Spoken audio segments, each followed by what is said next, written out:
এটার উত্তর খুব সুন্দর, অনেকগুলো বিভাগ আছে এর মধ্যে। প্রথম কথা হচ্ছে, এই আমরা সন্ন্যাসী যারা হয়েছি, যারা ঠাকুরের ইচ্ছায় সন্ন্যাসী হতে পেরেছি, হওয়ার চেষ্টা করছি, তারা আমি তো মনে করি আমরা সবাই স্বামীজির দাসানুদাস। এটা ব্যক্তিগত কথা বলেই বললাম।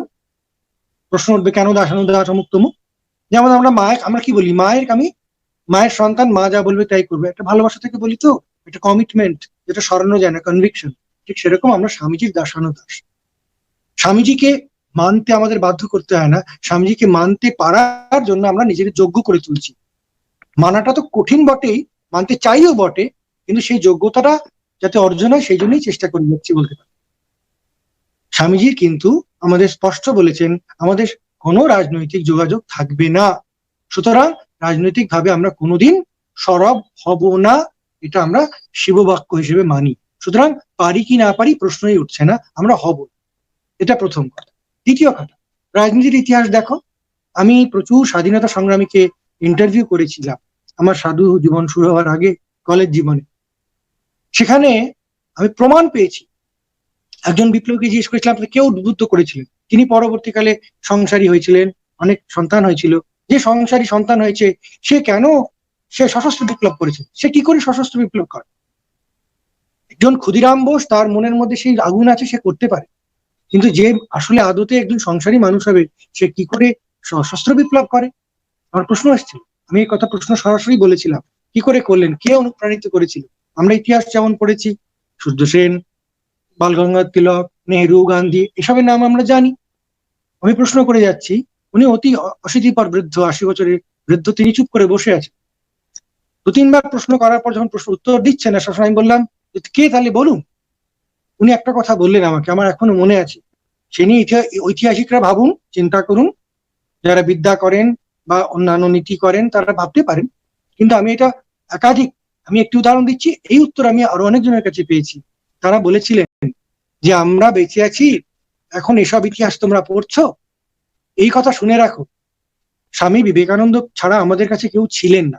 তারা তাদের কথা বলছেন, তাদের কাছে ছিল না। অর্থাৎ যে বিবেকানন্দের নামে আমরা শহর ছাড়ছি, তিনি কিন্তু রন্ধ্রে রন্ধ্রে এই জাতীয়তাবাদের ইতিহাসে একদম প্রাণ পুরুষ হয়ে আছেন, সবাই সে কথা জানে। বই পড়লেই দেখতে পাবেন শঙ্করী বাবুর যে সমকালীন ভারতবর্ষ, তাতে বা অন্যান্য অনেক গবেষণা গ্রন্থ আছে যেগুলো তথ্যপূর্ণ, ব্যাখ্যাপূর্ণর কথা বলছি না, তথ্যপূর্ণতার কথা বলছি। এটা হচ্ছে 2 নম্বর।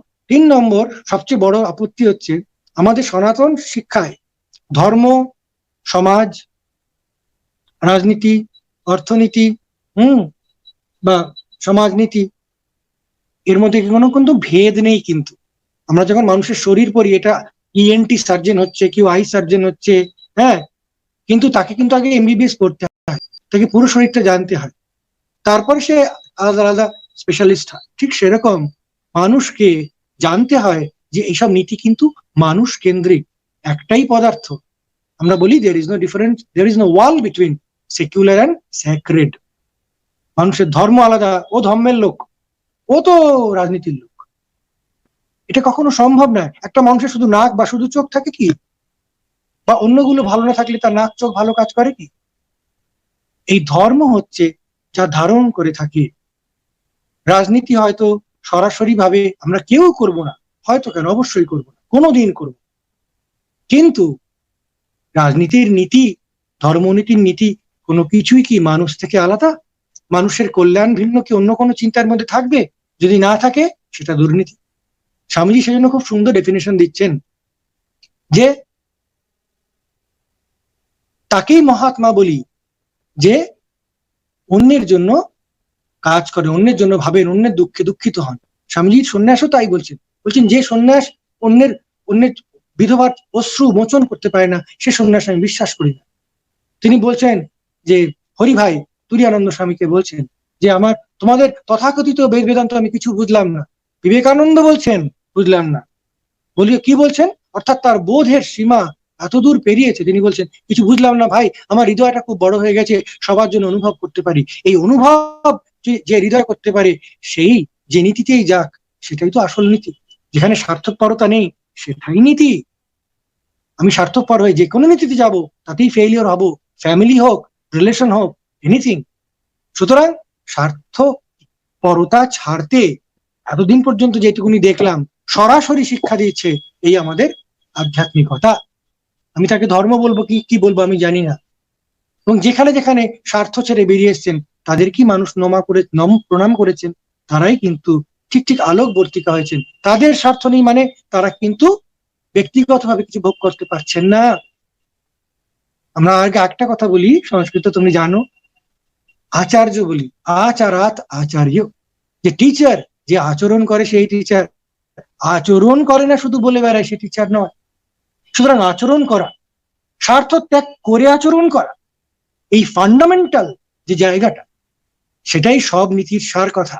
সেখান থেকে মানুষ নেবে যে কারণ আমরা রাজনৈতিক যে সীমা, তার যে চূড়ান্ত লক্ষ্য, সেই লক্ষ্যেরও অনেক বাইরে চিন্তা করতে ভাবতে, তার বাইরেও যে সমস্যা আমাদের চুলের মুঠি ধরে আছে, মৃত্যুরূপ যে সমস্যা, তার সমাধান করতে লেগেছি। এটা আমাদের ঋষিরা শিখিয়েছেন, ঠাকুর শিখিয়েছেন, স্বামীজি শিখিয়েছেন।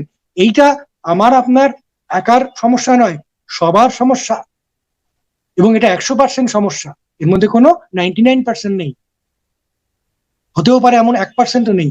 সুতরাং আমরা আসল সমস্যার সমাধান করতে গিয়ে দেখছি সব সমস্যার সমাধান ওইখানেই লুকিয়ে আছে। এবং সেই জন্য এটি আমাদের উপনিষদ, গীতা, সর্বত্র এই কথাই বলা হয়েছে, আর কিছু বলা হয়। এবং আমাদের দেশ ধর্মের দেশও নয়, আমাদের দেশ জিজ্ঞাসার দেশ। উপনিষদ পড়ো, দেখবে খালি কোয়েশ্চেন অ্যান্সার, কোয়েশ্চেন অ্যান্সার, কোনো স্ট্রিনজেন্ট ব্যাপার কিছু না।